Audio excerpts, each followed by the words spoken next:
Okay hi everyone so आज हम HCV का क्वेश्चन नंबर 56 डिस्कस करेंगे. So it says a copper wire having a resistance 0.01 ohm in each meter is used to wind a 400 ton solenoid of a radius 1 centimeter and length 20 centimeter. Find the EMF of a battery which when connected across the solenoid will cause a magnetic field of 10 power minus 2 Tesla near the center of the solenoid. तो देखो काफ़ी simple सा question है. हमारे पास एक solenoid है इस तरह से, ये सोलेनॉइड है एंड इसे हम एक बैटरी से कनेक्ट कर देते हैं. लेट्स से जो बैटरी है उसका EMF E है. आप देखो ये जो सोलेनॉइड है इसका रेडियस हमें गिवन है दैट इज़ 1 सेंटीमीटर. इसकी जो लेंथ है that is also given 20 centimetre and जो टोटल नंबर ऑफ टर्न्स हैं इस सोलेनॉइड में दैट इज़ 400. एंड ये जो सोलेनॉइड है एक कॉपर वायर से बना हुआ है जिसके लिए रेजिस्टेंस पर यूनिट लेंथ की वैल्यू आपको गिवन है that is 0.01 ohm per metre. Let's call it lambda, that is resistance per unit length for this copper wire जिसका सोलेनॉइड बना हुआ है.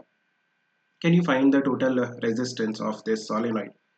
Resistance of this solenoid that will be lambda into total length of this copper wire जो कि use हुआ है इस solenoid को बनाने के लिए. तो आप देखो कि ये जो सोलेनॉइड है इसका जो एक सर्कुलर टर्न है उसकी लेंथ कितनी होगी 2 pi are, right.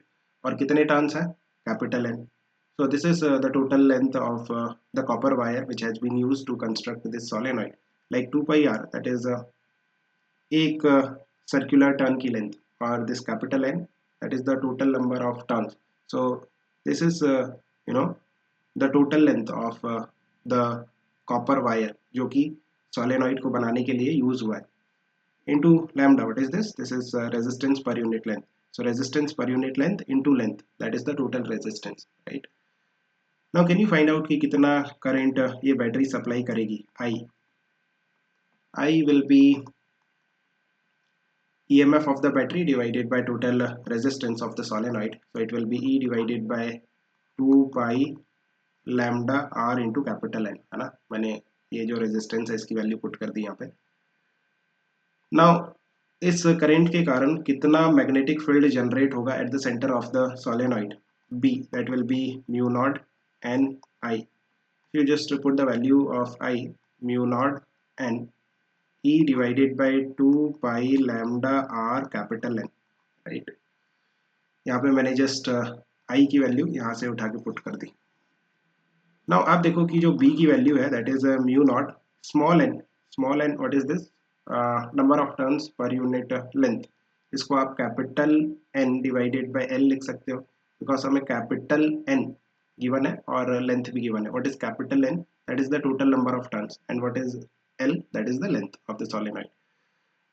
E upon 2 pi lambda R N ना. मैंने क्या किया स्मॉल n को just capital N by L से रिप्लेस कर दिया.